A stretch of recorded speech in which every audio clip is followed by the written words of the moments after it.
From the Presidential Palace, Manila, Dateline Malacañang.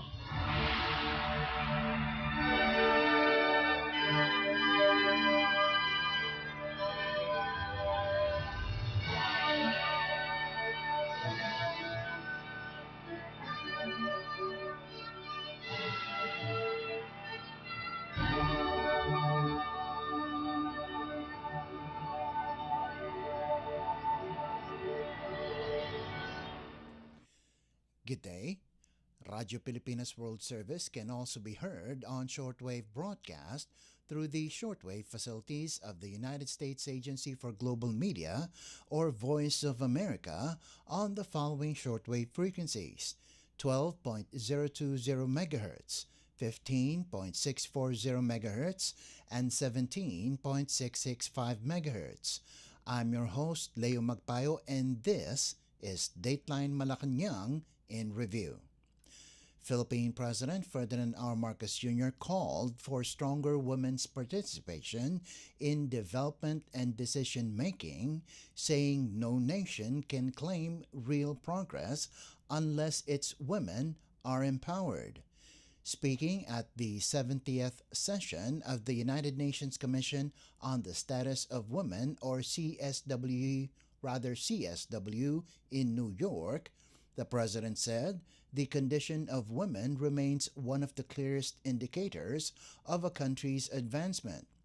President Marcos noted that while nations often measure development through economic growth, infrastructure, and technology, the more important question is, how are the women doing? The chief executive stressed that societies move forward only when women are educated, safe, able to work, and free to lead and make decisions about their own lives. President Marcos Jr. added that women must be present wherever major decisions are made in government, business, science, diplomacy, and peace building. The Philippine president also highlighted the long-standing contributions of Filipino women, describing them as leaders, innovators, educators, health workers, entrepreneurs, and the steady force within families and communities. Empowering women, he said, has always been a cornerstone of nation building in the Philippines. It is certainly an honor to address the 70th session of the United Nations Commission on the Status of Women on behalf of the people of the Philippines. We gather here to discuss what is, in truth, one of the most fundamental measures of a nation's progress, the status of its women. We often speak of development in terms of economic growth, infrastructure, technology, or trade. But there is a simpler and more human measure. How are the women doing? If women are educated, safe, able to work, able to lead, able to decide the course of their own lives, then a society is moving forward. If they are not, then no level of prosperity can truly be called progress. In the Philippines, we are proud to say that we have long believed that empowering women is not merely a matter of fairness. It is a cornerstone of nation building. Filipino women have always stood at the center of our national life, as leaders in government and business, as innovators, educators, health workers, entrepreneurs, and as a steady strength within families and communities. Their contributions continue to shape our democracy, our economy, and our national character. President Marcos Jr. also urged stronger global cooperation to advance women's rights and break down barriers that continue to limit opportunities for women and girls. The president said the commission's work remains crucial as many women around the world still face discrimination, inequality, and violence. President Marcos acknowledged progress in gender equality, but stressed that the journey toward full equality is far from complete. He noted that in many societies, women continue to encounter obstacles that restrict their access to education, work, and leadership roles. The chief executive called on governments, institutions, and international organizations to work together in addressing these challenges, reaffirming the Philippines' commitment to global efforts that empower women. The Commission on the Status of Women is the UN's primary intergovernmental body dedicated to promoting gender equality and strengthening the rights of women and girls worldwide. Our country has worked consistently to translate this belief into policy, strengthening protections for women, expanding opportunities for education and employment, and promoting women's leadership across all sectors of society. But even as we take pride in this progress, we recognize that the journey towards full equality, both in our country and around the world, is far from complete.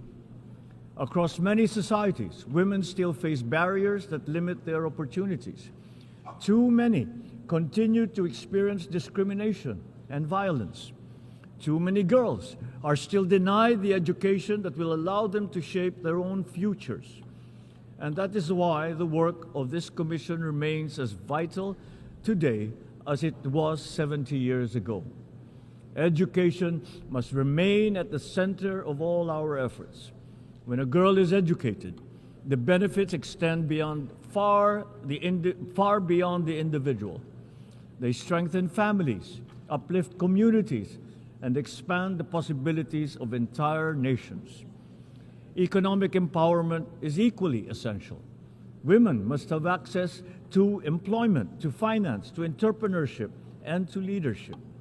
Societies that fully include women in economic life are not only more just, they are stronger, they are more resilient. And we must remain united in confronting violence against women in all its forms. Violence erodes dignity, weakens communities, and undermines the very foundations of our justice. That was Philippine President Ferdinand R. Marcos Jr. Dateline Malacañang. Also on Monday, Malacañang said Philippine President Ferdinand R. Marcos Jr. is set to certify a proposed measure granting him emergency powers to cut fuel excise taxes. Speaking to reporters, Communications Undersecretary and Palace Press Officer Attorney Claire Castro said, President Marcos considers the measure's passage timely, especially amid prevailing fuel price concerns. Castro said the Department of Finance, or DOF, the Office of the Executive Secretary, or OES, and the Office of the President are now coordinating to help expedite the passage of the proposed excise tax cut. She added that once Congress issues a committee report, the President may issue a certification of urgency to speed up the bill's passage. Yes, of course. Yan po yung nakikita po ng Pangulo. At lalo po at napapanahon ito sa ngayon. Ayon po sa OES, nagtutulungan po ang opisina po ng DOF, OES at ng Office of the President para po mabigyan agad ng oras ang pagsasagawa ng batas patungkol po dito. At kapag po natapos na po at nagkaroon na po ng committee report, ay magkakaroon po ng certification of urgency na siyang ang Pangulo po mismo ang magbibigay. The excise rates imposed on petroleum products to ease the impact of rising fuel prices. The proposal is seen as among the contingency measures aimed at addressing the rising fuel prices amid escalating crisis in the Middle East. President Marcos assured the public that the planned excise tax cut is just temporary. Dateline Malacañang. Malacañang said the Philippine government is ready to intervene amid the weakening of the peso. The assurance came after the Philippine peso closed at a record low of 59 pesos and 50 centavos against the United States dollar at the end of Monday's trading. Speaking to reporters at Hilton Garden Inn, Communications Undersecretary and Palace Press Officer, Attorney Claire Castro noted that the peso's decline is partly due to tensions in the Middle East, which have affected global financial markets. Castro said the government has been closely coordinating with the Bangko Sentral ng Pilipinas or BSP regarding the situation. She said an increase in interest rates may be implemented to stabilize the peso in line with the standard monetary policy measures. Yes, nakita po natin na ito ay talagang maaaring mangyari dahil sa nangyayari po na issue sa Middle East at mukhang ito po talaga ang consequence. At nadinig na rin po natin ang Bangko Sentral patungkol po dito. At kung magtutuloy-tuloy po ito ay magkakaroon po talaga ng intervention. At yan naman po ay sasang-ayunan din po ng pamahalaan.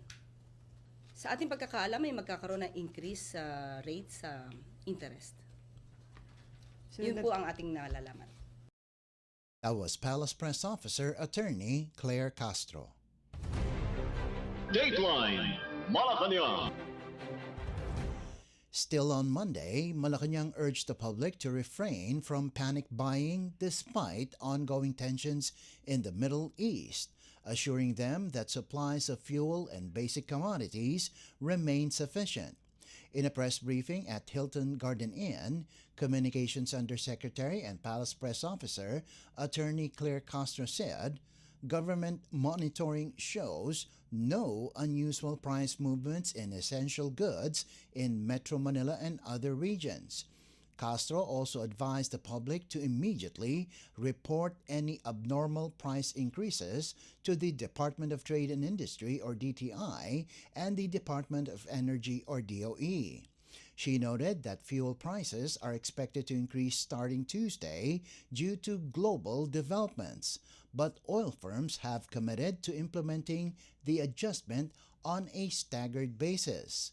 Despite uncertainties caused by continued tensions in the Middle East, Castro said the government is urging the public to prepare but not resort to panic buying. Castro also reiterated the warning against hoarding and profiteering, saying the government will take legal action against violators. Sa ngayon po, ang sabi naman po, tulad ng aking sinabi kahapon sa DTI, wala naman daw pong movement ng price sa mga basic commodities natin sa NCR at sa ibang mga region. At kung meron po na magkakaroon ng abnormal price increase na hindi naman po nararapat sa ngayon, maaari po nilang agad-agad na ito ay ibigay at ipaalam sa DTI, pati po sa DOE. Sabi po natin, March 10 talaga po magkakaroon ng increase ng presyo sa ating fuel. Asahan po yan. Pero pinangako rin po ni Secretary Garin na staggered basis po ang gagawin ng mga oil companies sa kanila na pag-usapan. So, mahirap po talagang mag-speculate kung anong dapat gawin ng ating mga kababayan dahil sa nangyayari po ngayon. Pero ang nais lamang po ng pamahalaan ay talaga pong ihanda lang kung anong mangyayari sa atin dahil hindi po natin maiiwasan to. Hindi man po ito nagaganap at hindi ito ang kagustuhan ng ating gobyerno. Pero dahil sa tensyon na nagpapatuloy sa Middle East, kailangan po talagang paghandaan ng mga kababayan natin. Pero hindi po kailangan magkaroon ng panic buying dahil kumpleto naman po at ina pa po ang supply, lalo-lalo ng ating fuel at ng ating mga basic commodities. Alam naman po natin na may batas sa mga aksyon ng hoarding, profiteering na inaabuso ang itong klaseng sitwasyon na hindi naman kinakailangan na sila ay magtago o lumaki po ang kanilang kita or tubo dahil hindi pa po ito napapanahon. So, kapag ka po kayo ay nahuli na lumalabag sa batas, nahuli na nag-hoard or umaksyon or gumawa ng isang profiteering, hindi po kayo tatantanan ng ating pamahalaan dahil kayo po mismo ay madidimanda at kakasuhan. Palace Press Officer Attorney Claire Castro. Dateline Malacañang. Philippine President Ferdinand R. Marcos Jr. on Tuesday called on the international community to exercise restraint and pursue an immediate ceasefire in the Middle East, Ukraine, and other war-torn regions.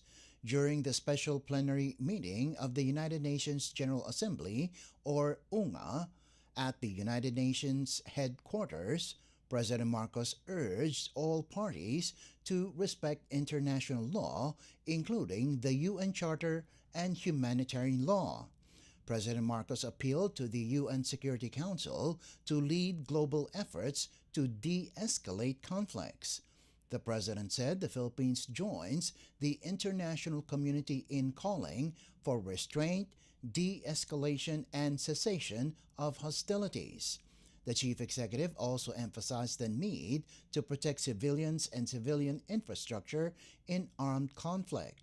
Citing the Global Humanitarian Overview for 2026, the chief executive noted that around $23 billion is required to save around 87 million lives. President Marcos also emphasized the importance of unity as he hoped for an end to the human cost of conflict. For surely they too deserve to inherit a world where safety, security, dignity, and a healthy planet are assured for all of humanity. It was not so long ago when we made the Pact for the Future, pledging a new beginning to multilateralism and promising to protect succeeding generations from the scourge of war. We joined calls for restraint, a de-escalation and cessation of hostilities, respect for international law, including the UN Charter and humanitarian law, and for all concerned to return to the negotiating table for peace. Our experience has taught us that at its core, peacekeeping is service to the community. We call for urgent and much-needed action for peace in the Middle East, in the Ukraine, in Sudan, the DRC, the Sahel, Yemen, and Myanmar. Their people continue to live in fear and in despair. These tragedies need to stop. Innocents must be protected, and their basic needs immediately provided. And as we call for the end of conflict around the world, we also urge all parties to these conflicts and the international community to address the catastrophic humanitarian situation arising from such conflicts. The safe, free, and unimpeded flow of humanitarian aid to people in need is not negotiable. This holds true for the Middle East, for Ukraine, Sudan, the DRC, the Sahel, Yemen, Myanmar, everywhere else where humanitarian action is needed. That was Philippine President Ferdinand R. Marcos Jr. Dateline Malacañang. Also on Tuesday, Philippine President Ferdinand R. Marcos Jr. said the government may implement a fuel excise tax reduction once global oil prices reach a specific threshold, as part of the plan to grant him emergency powers to address rising petroleum costs. In an interview at the Pier, a Taj Hotel in Manhattan, New York, President Marcos said he intends to certify the bill as urgent once the committee reports in both the Senate and the House of Representatives are completed. Asked what specific provision he wants to be included in the proposed measure, President Marcos said he wants to exercise emergency powers if the price of Dubai crude oil reaches an average of $80 per barrel for at least a month. No, actually, I will declare it as urgent because there's no point declaring it as urgent before the committee report has been completed. And that is what I told them, both houses. And I said, the minute that you have completed your committee reports, because when you declare a bill as urgent, the shortcuts, if you say, only begin on the plenary debates. So yung requirement of 3 working days between the reporting out from committee to the debate on the floor of is shortened. And that's what kasi kung minsan pag talagang urgent, pag report out, pag yung majority floor leader babasahin yung report at pagkatapos ma-approve yung report ay hindi na uupo yun. They will then go straight to the third reading. So that's when the declaration of the bill as urgent really goes into effect. It's very, very simple. What we asked of the legislature is really very simple. Is that when the price of oil, at least this is the original version, when the price of oil has breached $80 per barrel on average for a month, then the emergency powers can be exercised. Does that mean that you will necessarily do it? But it can be exercised by the president.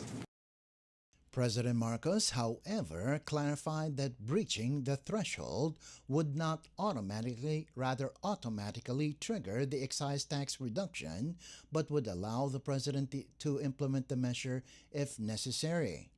The president also assured the public that the Philippines still has sufficient fuel supply, noting that additional shipments are already in transit. President Marcos said the government is closely monitoring shipments that may pass through areas affected by geopolitical tensions to ensure accurate supply projections. The chief executive admitted that it remains uncertain how long global tensions may last. President Marcos said the government is exploring alternative suppliers as a contingency measure. In terms of supply, we are in good shape. And not only do we have inventory in the Philippines, we also are awaiting some supplies coming in that are in transit. Ang pinaaral ko lang kung yung mga in transit, baka naman nandun sila sa lugar ng peligro. So, para maging accurate yung kalkulasyon natin. Pero hindi naman daw. Yung pagsara ng Straits of Hormuz, hindi kasama dun sa kalkulasyon so far. So, so in terms of supply, but that doesn't mean that we're not doing anything. Naghahanap tayo ng iba't ibang lugar na makapagbigay ng supply sa atin. We are talking to many other countries who we normally do not buy oil from, but hopefully we will be able to come to an agreement with them, and that we will get further supply from them. That was Philippine President Ferdinand R. Marcos Jr. Dateline Malacañang. Philippine President Ferdinand R. Marcos Jr. returned to the Philippines late Wednesday evening after what he described as a very productive working visit to New York, where he pushed for peace amid global conflicts, rallied support for the country's bid for a seat in the United Nations Security Council, or UNSC, and promoted new investment opportunities for the Philippines. After concluding his engagements at the United Nations, the chief executive said the visit centered on urging peace in the Middle East and other conflict-affected areas, while also promoting the Philippines' bid for a seat on the United Nations Security Council for the 2027 to 2028 term. On the first day of his working visit, President Marcos delivered a national statement at the 70th session of the UN Commission on the Status of Women, where he stressed that a nation's progress is measured by the status and empowerment of women. We often speak of development in terms of economic growth, infrastructure, technology, or trade. But there is a simpler and more human measure. If women are educated, safe, able to work, able to lead, able to decide the course of their own lives, then the society is moving forward. If they are not, then no level of prosperity can truly be called progress. Filipino women have always stood at the center of our national life. We cannot hope to solve the great challenges of our time if half of our humanity is excluded from shaping those solutions. Women must be present wherever decisions are made, in government, in business, in science, in diplomacy, and in peace building. When women rise, societies rise with them. When women lead, nations move forward. Was Philippine President Ferdinand R. Marcos Jr. Dateline Malacañang. Acting Transportation Secretary Giovanni Lopez has confirmed Wednesday that a public utility vehicle or PUV fare hike is on the way, with the Land Transportation Franchising and Regulatory Board or LTFRB expected to finish its review within the week. Speaking at a Malacañang press briefing, Lopez said the LTFRB is determining the appropriate fare adjustment for each PUV category. He added that initial proposals from transport groups were set aside to ensure the increase is thoroughly evaluated. Lopez also announced a 5,000 peso fuel subsidy for Metro Manila PUV drivers, with distribution set to begin next week. Tricycle drivers will receive assistance first, followed by jeepney, taxi, TNVS, and bus drivers. He said President Ferdinand R. Marcos Jr. has ordered a whole-of-government response to prevent the situation from worsening, prompting coordination among agencies. The DOTR, or the Department of Transportation, and LTFRB will work with the Department of Social Welfare and Development, or DSWD, Department of Information and Communications Technology, Department of the Interior and Local Government, and local governments to verify beneficiaries and distribute subsidies. So ang utos po sa atin ng ating Pangulo, wag na natin hayaang mas lumala pa ang sitwasyon at kailangan ng whole of government approach dito. At yan po ay pinag-utos niya sa Office of the Executive Secretary kay ES, kaya kami po ay nagkaroon ng pagpupulong kanina. Mas lalo na po yung mga sinasabi natin direktang maapektuhan dito sa pagtaas ng presyo ng langis, yung mga transport group natin. Dito po sa Department of Transportation, meron po kami mga iba't ibang programa. Yung sinasabi nating fuel subsidy, service contracting. Ang problema lang po dito, may mga kondisyones. No? Meron po tayong sinasabi na kailangan matrigger muna yung $80 per barrel for 1 calendar month. At ang pinanggagalingan naman ng ating Pangulo, hindi na natin kailangan antayin pa yan. Kaya through the efforts of the President and the Executive Secretary, nakiusap na rin po kami sa DSWD, kay Secretary Rex. At by next week, kung may report ko po ngayon, may uulat po namin, we're going to start the rollout of subsidy dito sa NCR natin. Meanwhile, DSWD Secretary Rex Gatchalian said subsidies will be distributed as early as Tuesday next week. The fare hike and subsidies form part of the government's response to rising global oil prices driven by conflict in the Middle East. Last week, President Marcos also directed agencies to adopt 4-day work weeks and other energy-saving measures to help reduce national consumption. So ang napagkasundoan namin ng mga alkalde ng Metro Manila at later on sa buong bansa ay by Tuesday next week, sisimulan na natin yung pagbigay ng tulong pinansyal na naghahalaga sa 5,000 pesos sa mga apektadong sektor na nabanggit ho namin. Simultaneous po yan, kaya ho nakipagtulong kami sa mga mayors ng Metro Manila dahil hihiling kami ng tulong sa kanila dahil yung mga tricycle drivers list manggagaling sa kanila mga regulatory unit ipapasa ngayong araw sa DSWD para ma-process na ho namin ang financial assistance. Tulad ng direktiba ng Pangulo, hindi na ito tatagal.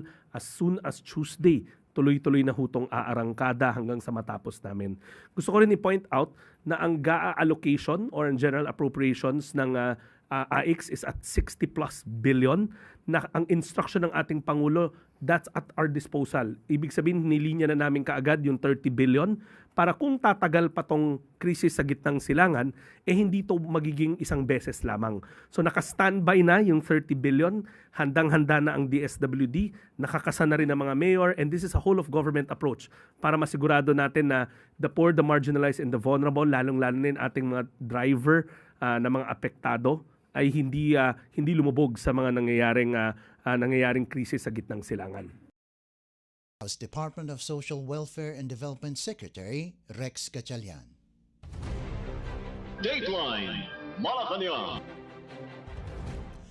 And finally, Philippine President Ferdinand R. Marcos Jr. on Thursday called for unity, compassion, and a renewed commitment to peace as the country marks the holy month of Ramadan. Speaking before Muslim leaders and community members at the Grand Iftar 2026, the President underscored the importance of solidarity and mutual respect among Filipinos of all faiths. President Marcos said Ramadan is a time for families and communities to come together, but noted that this year's observance comes amid global uncertainty and rising tensions in the Middle East. He expressed concern over the growing human cost of the conflict, saying many Filipinos are closely watching developments that affect not only the region but also the lives and livelihoods of families back home. The chief executive stressed that peace anywhere matters to people everywhere and assured that the government continues to strengthen the foundations of peace across the country. President Marcos highlighted the values of Ramadan: discipline, humility, and compassion, saying these virtues help build a stronger and more caring nation. He reaffirmed his administration's full support for peace and development in the Bangsamoro Autonomous Region in Muslim Mindanao or BARM, calling progress in the region one of the country's greatest hopes for lasting peace. The Philippine President acknowledged that the journey toward meaningful self-governance requires patience, dialogue, and reconciliation, but vowed that the government will ensure the promise of peace translates into real opportunities for the Bangsamoro people and all Filipinos. President Marcos said gatherings like the Grand Iftar strengthen understanding among Filipinos regardless of faith or culture. As Ramadan continues, he urged the public to remain committed to service, community, and nation building. The President ended his message by praying that the Almighty accept the fasting and prayers of the faithful and guide the country toward a more peaceful and hopeful future under a new Philippines. It is an honor to join you here today for Iftar and share a meal with you. Your presence here affirms that our nation remains a place where people of every faith and background are always welcome in fellowship and with mutual respect. And today that spirit of welcome is made even more meaningful because Ramadan is a time for people to come together. It is a time to gather with family, sit beside neighbors, reconnect with a wider community. As we gather here, we are mindful that many parts of the country and the world are facing uncertainty and serious challenges. We see tensions in different parts of the world, particularly now in the Middle East, a region that is deeply significant to many who share the Islamic faith. Many of us, if not all, follow the recent developments closely. These events prompt us to reflect and to respond on their possible effects, not only on the international community, but more importantly on our own people, our economy, and the everyday lives of our families. We are likewise saddened and concerned on the rising human cost to this conflict. We think of the many innocent lives that are clearly being affected, especially our Muslim brothers and sisters who during this sacred month should be experiencing a time of peace and reflection. In many ways, Ramadan teaches us a powerful lesson in nation building. A strong nation, after all, is built by citizens who have the heart and the discipline to put the welfare of others before their own. And this spirit is reflected in our continuing and committed work for lasting peace in Mindanao and throughout our country. Our work is not yet done. We remain steadfast that we will ensure the promise of peace translates into real opportunities for the Bangsamoro people and for all Filipinos. Together, let us continue building a nation where every Filipino, regardless of faith, culture, or background, will live in dignity, security, and confidence in the future. Philippine President Ferdinand R. Marcos Jr. Dateline Malacañang. Before we conclude our program, Radyo Pilipinas World Service of the Presidential Broadcast Service can be heard over the following shortwave frequencies: 12.020 MHz, 15.640 MHz, and 17.665 MHz. Radyo Pilipinas World Service is also live on audio streaming. Just download Evox PBS Receiver on your Google Play Store or the App Store from your Apple phone. You can also visit our Facebook page and YouTube channel. Just type in and search for Radyo Pilipinas World Service. Kindly subscribe, like, and share our posts as well. And that concludes this edition of Dateline Malacañang in Review. For Radyo Pilipinas World Service, this is Leo Magpayo. Good day and stay safe. From the Presidential Palace, Manila, Dateline Malacañang.